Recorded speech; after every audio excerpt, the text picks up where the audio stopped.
Hello, this is Jack Bittner, the producer for the Family Beacon podcast. A few months ago, we began a venture into the podcast sphere. Since then, we've recorded 16 episodes. We're so grateful for all the support we've received. For this special episode of the Family Beacon podcast, we're including some of the greatest hits from the episodes we've produced thus far. From Minnesota Family Council, I hope you enjoy this collection of episode segments.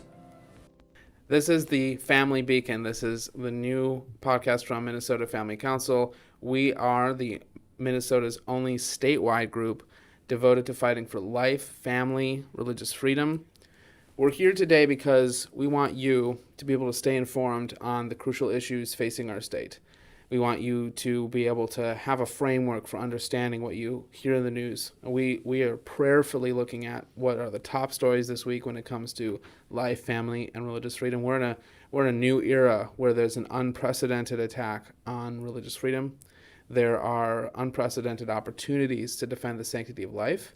And God's design for the family is also imperiled by developments over the last few years. So this is the time, this is the moment for us to get engaged and to equip the rising generation to fight for life, to stand for truth. And that's why we're here today.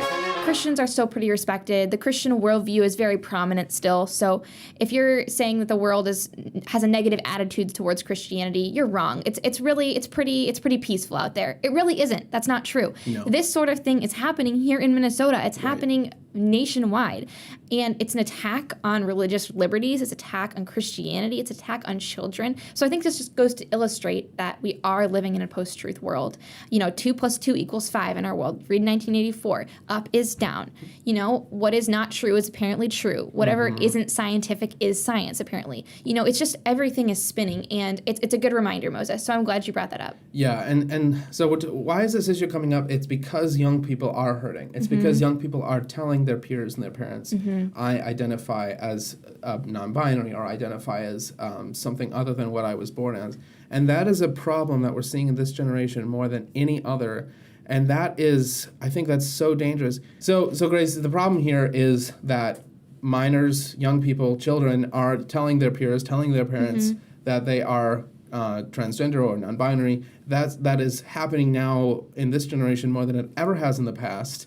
So what on earth is going on in Generation Z? You are Generation Z. Help us understand, the mindset of these young people. Yeah. Great question. Really glad you brought that up. So recently, New York Post ran an article titled, "Gen Z is made of zombies. Less educated, more depressed, without values." And, Oof. Right. And just that headline alone, we'll put that on the screen too. That just, wow, that really hits hard, and it really catches your attention, for good reason. Yeah. The whole article itself is actually centered around a book called Hollowed Out, A Warning About America's Next Generation. And that book is written by Jeremy Adams, who is a teacher. He has won So he sees this firsthand. Right, he sees this firsthand in his classrooms. So teacher Jeremy Adams is the author, and this whole article is basically just about the book that he wrote. It's an op-ed. And it's so interesting. So I'm going to read just a quote from you from his book. This is what he states, Moses. He said, he frets that today's Gen Z is barren of the behavior, values, and hopes from which human beings have traditionally found higher meaning or even simple contentment. So Adam's word for our generation, my generation, is hollowed out. He says we're hollowed out. He says we're a generation living solitary lives, hyper-connected to technology, but unattached to our families, churches, and communities. That is insane. I know, and doesn't it really just hit it right on the head of the problem? Because, he in his book, so I actually went on last night when I was researching for this, I went on Amazon Preview, and I was like, wow, this book looks so good. So I started reading it, right? Something he points to in his book, this is just the first few chapters, he cites statistics showing that teen depression has risen 63% from 2007 to 2017. And suicide in teens has grown 56%. And you know what happened in 2007? The first iPhone came out. Really? Yep. See, I'm so young, guys. Wow. Yeah. Wow. not a coincidence. And not only that, but he also talks about this in his book. Suicide has become the second leading cause of death in my generation. Oh my gosh. Second leading cause of death. So first leading cause is accidents, but second leading is suicide. Oh my goodness. Right. Like that is an existential threat to our not like that these people, you, Grace, and your peers are literally the future of this country. And we're looking at a future where young people are hollowed out.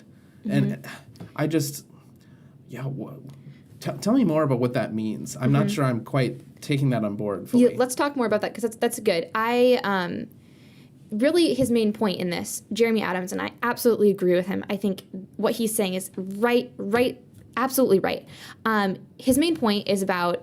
One of his main points anyways is about how screens and technology and how that's impacting my generation. And truly, I think he's right. You know, if I'm sitting down at a restaurant with my friend and I go to the bathroom and I come back, my friend is usually like on his or her phone texting away. We have this, like, we don't have a big attention span. You know, we constantly have to be entertained because we have screens surrounding us so much of the time. And so here's some things that screens cause. I've done a bit of research on this. I've thought about this a lot because I am a part of the digital generation. Screens can cause laziness because you're just sitting around on your phone or on your computer. And actually, I was looking into this too. Teens are more likely to want to stay at home and watch Disney Plus or Netflix than they are to want to go out and hang out with their friends in person.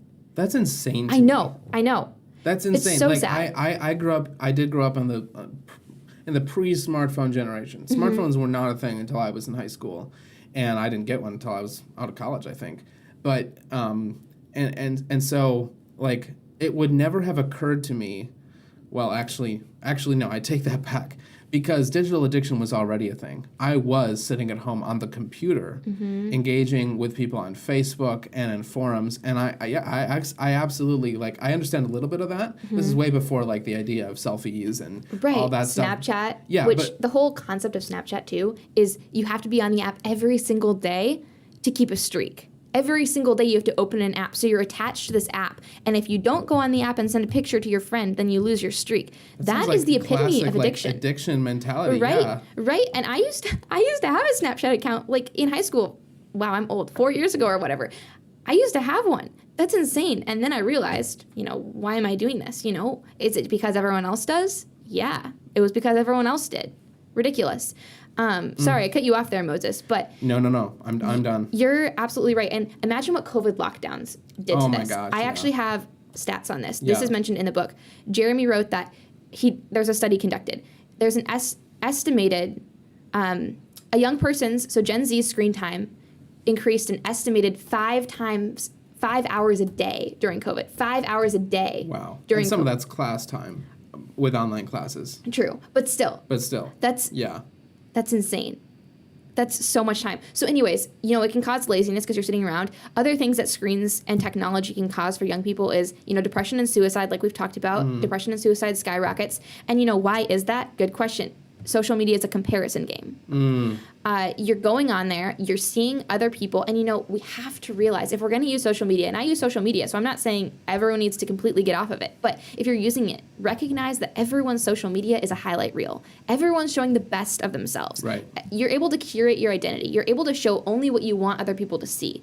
So what people see of me online is exactly what I want them to see. They're not seeing everything else behind the scenes, and we have to remember that. Oh my gosh. That's so devastating, the idea that you could be a young girl or a young guy and you're looking and your peers are putting out this version of themselves that is sugar-coated. I mean, that's probably the kindest possible word for it, or downright fictional in the way that they're presenting themselves, and then you're comparing yourself to that and you feel you can never measure up. Right. Absolutely. And even in a world where it's insane because social media is a world where likes are the most important thing. Like how many likes you get on a photo or how many followers you have. It's so material, It's absolutely crazy. And it's crazy that it's completely taken over our generation because, in your generation, that wasn't even a thing. Like when was Facebook created? 2004. 2004. I was 3 years old then. It's crazy. It hasn't even been around for that long, and Instagram is very recent. Snapchat is very recent. Anyways, moving on. The Women's March isn't about fighting for equality at this point. It's about fighting for abortion. Mm-hmm. It's not about a noble cause, and that's why they get so mad when we show up and we stand for the truth, because truth is winsome, and truth always wins in the end. And I want to conclude just this whole part about the Women's March just talking about abortion and feminism, Moses, because the feminist movement truly has been hijacked by the abortion industry. And I don't say that lightly. I just want to read you a quote from Alice Paul, who was an American women's suffrage leader, and she was a women's rights activist. She was one of the very first feminists. She said, "Abortion is the ultimate exploitation of women."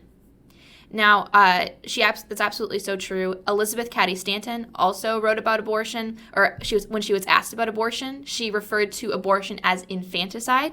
And she wrote that when we consider that women are treated as property, it is degrading to women that we should treat our children as property to be disposed of as we see fit. Wow. So this is what earlier feminists thought about abortion. The first feminists, this is what they thought about abortion. So true feminists, as we know, fight for the lives and the rights of preborn women, because women's rights begin in the womb. Mm-hmm. And the feminist movement has tried to tell us time and time again, the now feminist movement has tried to tell us, no, if you're not pro-choice, if you aren't pro-abortion, then you're not pro-women. Well, the earliest feminists fought for the rights of the preborn.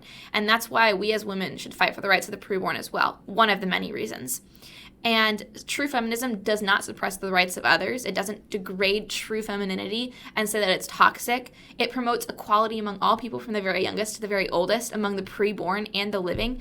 And true feminism does not include abortion, because abortion hurts women and it also hurts our children. People are recognized to have the right to life from the moment they are conceived, because they're created in the image of God. And if you think that's like calling that some kind of Taliban terrorist scheme, says more about you than me. Okay, that's all I'm saying. Grace, we have a lot. Everyone feels that they have to comment on this bill. Right. It's creating a huge stir. Tell us about some of the other people who are supporting this bill at the national level. So the Satanists are also supporting this bill. And wonderful. I know this can make us feel uncomfortable because a lot of people don't want to talk about Satanists, but we do need to talk about it because if you're a Christian and you're on the side of the Satanists, then you need to ask yourself why you're siding with what the Satanists are siding with.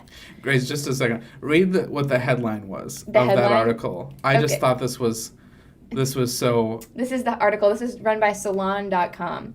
Why Satanists may be the last, best hope to save abortion rights in Texas. Lord Jesus Christ, come quickly. That is just so horrifying. So this is a non-theistic, right, meaning they don't believe in God, organization that's headquartered in Salem, Massachusetts, and they joined the legal fray this week by sending a letter to the U.S. Food and Drug Administration demanding access to abortion pills for its members. This group has established an abortion ritual. And a satanic abortion ritual. Yes, and they are attempting to use the Religious Freedom Restoration Act to argue that the members of the satanic cult should be allowed access to abortion drugs for religious purposes for any reason whatsoever. So their main slogan is "Thyself is thy master," meaning that whatever you think is right is right. Whatever you want is right. This is a direct quote from their website because I did some digging. They say, "The satanic abortion ritual provides spiritual comfort and affirms bodily autonomy, self-worth, and freedom from coercive forces with the affirmation of their 7 tenets. The ritual is not intended to convince a person to have an abortion. Instead, it sanctifies the abortion process by instilling confidence and protecting bodily rights when undergoing the safe and scientific procedure." Unreal. There are so many things wrong with that. I'm just going to talk about a few. Number one, this satanic abortion ritual, apparently, this group claims to affirm bodily autonomy and to be on the side of science. One of their tenets literally says that beliefs should conform to one's best scientific understanding of the world, and one should take care never to distort scientific facts to fit one's belief. Now, okay, so let's take that for a minute. They claim to uphold bodily autonomy, and they claim to uphold science. 2 strikes against them. They don't do either of those things. 1, bodily autonomy begins in the womb. The baby's body is not your body. I'll say that again. The baby's body is not your body, because life begins in conception. From the moment of conception, a baby has its own unique DNA. A baby has a brain that's separate from its mom. It has a heart that's separate from its mom. The baby is not the mother's body. So it does not affirm bodily autonomy. And what they're standing behind doesn't. And it also doesn't affirm science. Science states that life begins at conception.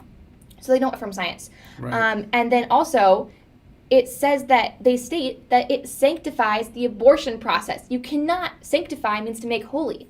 You cannot make holy the murder of the innocent. And actually, Satanists can't make anything holy. Right, they can't, because that would literally make It Satan's would require skin crawl. them to believe in something holy instead of something unholy. Right, and then the last thing I just want to rant on here is they say that undergoing an abortion is safe. A safe and scientific procedure. There's nothing safe or scientific about it, because it's in every single successful abortion, a human dies, Right. the preborn baby. And in most abortions, there are complications for women. Women are more likely to hemorrhage. Physical or emotional. Physical or emotional, because women will hemorrhage. They can lose lots of blood. Sometimes they need to be rushed to the hospital because they've lost too much blood, because abortion is not a natural procedure. Women are literally made to give birth. If you follow a pro-life action group, like our friends at Pro-Life Action Ministries, for example, they'll post fairly frequently about the ambulance coming to the back door of Planned Parenthood St. Paul. Why is that happening? Because complications from abortion are not rare. No, they're the normal, because again, it's not natural. Your body was made, women's bodies were made to give birth. They were not made to have their child prematurely ripped from them. It's not normal. Amen. And yeah, depression rates skyrocket.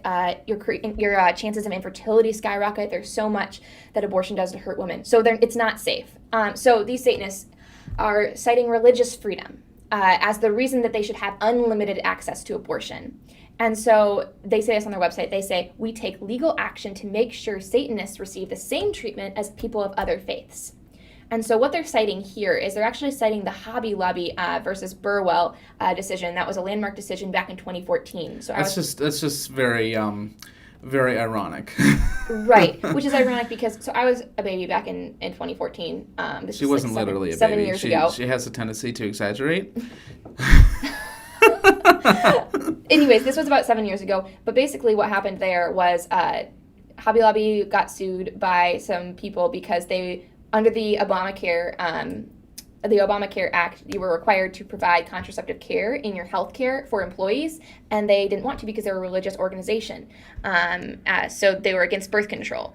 And they won that case, actually. And so these Satanists actually say, Hobby Lobby won this case, therefore we should use our religious freedom. We should have full access to abortion so that we can perform these abortion rituals because of our religion. Now, what's the difference? What's our argument there? Yes, you are free in America to practice your religion how you please, as long as you are not hurting other people or murdering other people. So in America, you can practice your religion. You have that right as long as you aren't killing people. And so right now, the Hobby Lobby thing, that doesn't kill anyone. That's a specific religious freedom that they're free to exercise.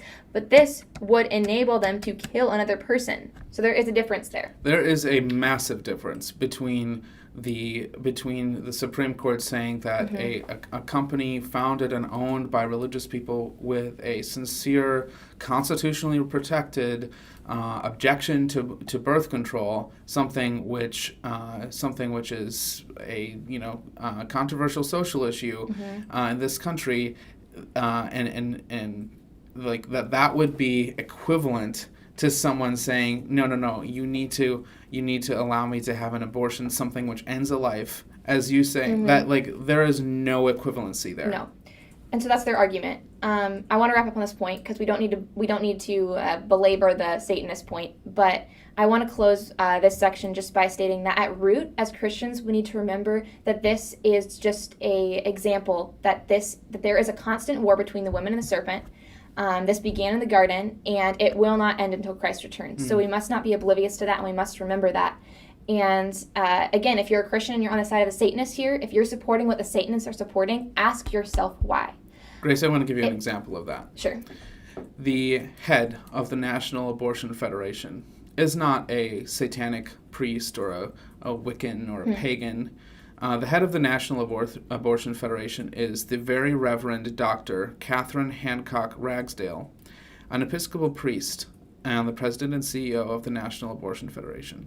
So there are Christians, quote unquote, who not only support abortion, but who work every day. Who champion it.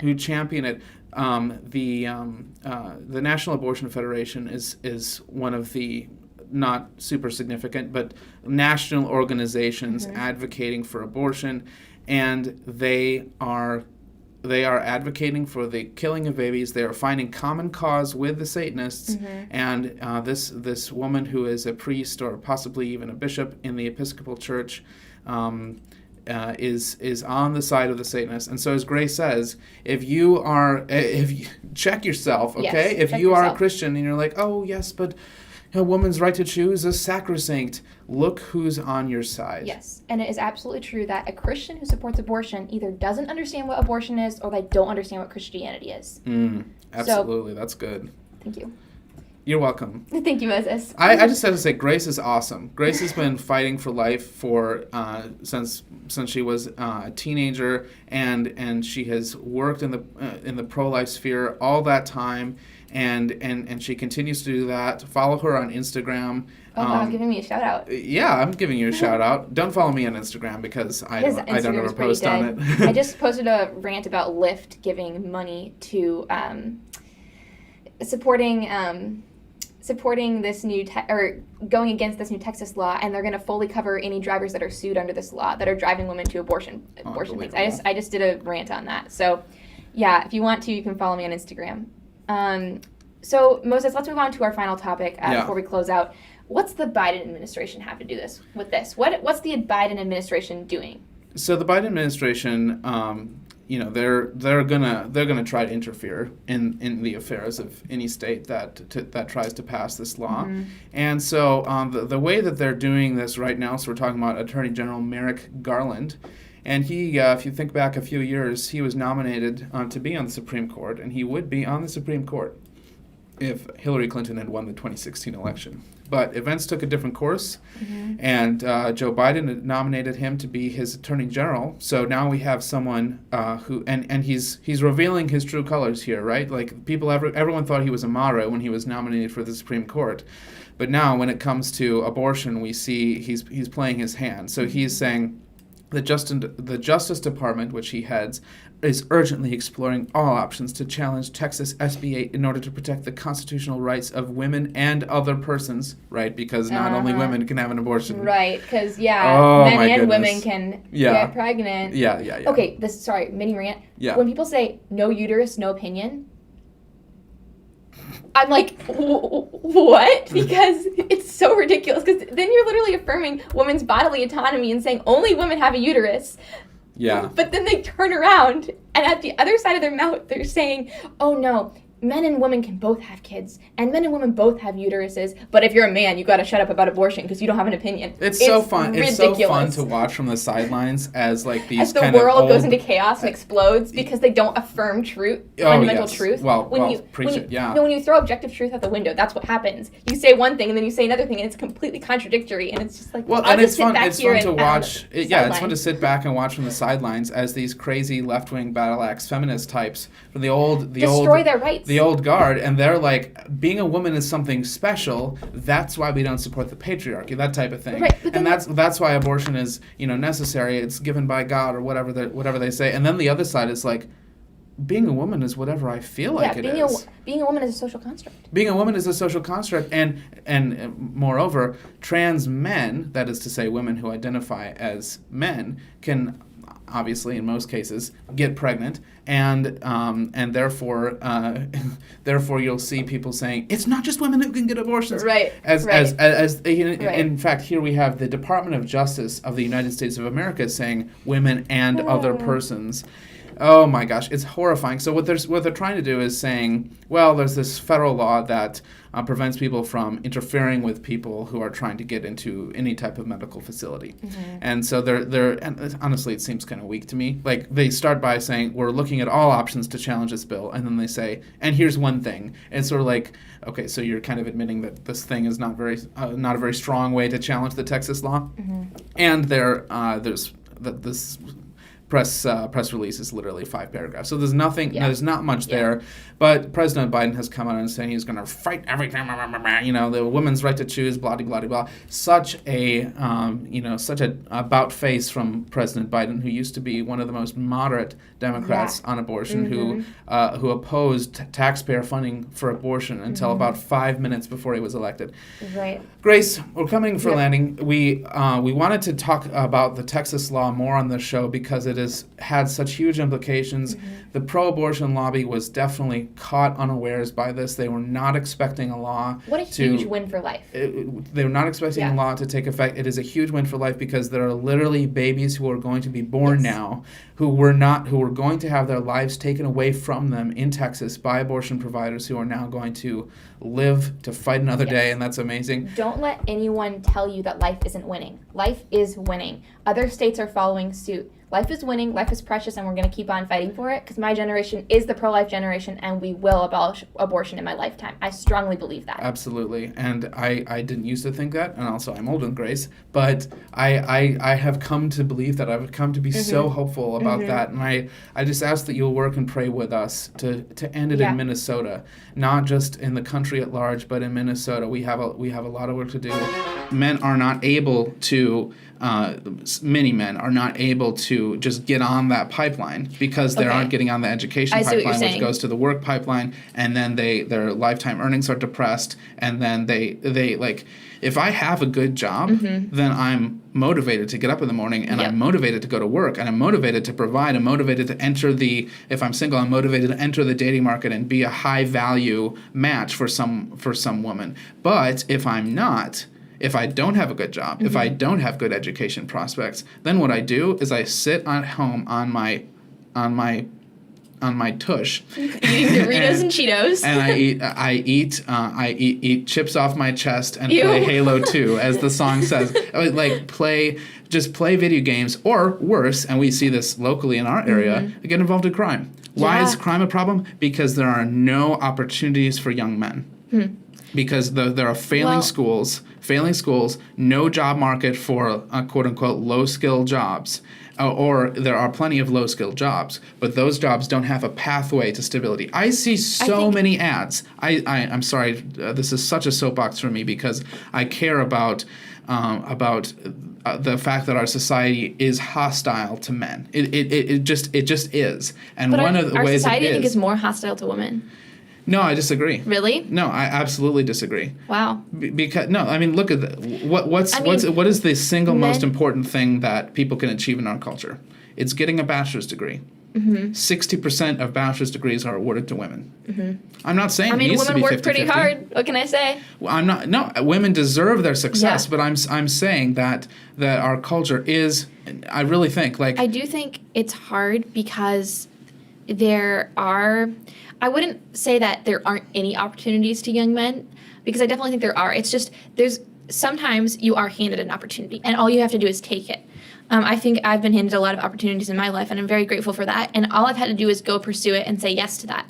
But a lot of people have to go out there and have to find that opportunity, to fight for even the opportunity. And so definitely I think that there's differences, especially depending on where you live, your family background, the connections that your family has. But at the same time, last night I was at a Twins game in Minneapolis, and cool. Did they win? They did, yeah. Okay, wow. And breaking news. The Twins won a game. Oh, my goodness. They were playing the Tigers. And I actually love the Tigers because I'm from Michigan. Oh. But I should have worn my Twins hat today. Anyways, I was walking home, and I was walking home, I know. I was with other people, so it was safe, trust me, relatively. But there's just a lot of guys sitting on their butts in the streets, smoking pot, catcalling me, and I was like, I didn't say anything, obviously, but it was just... You walked home from Target Field to where you live in Phillips?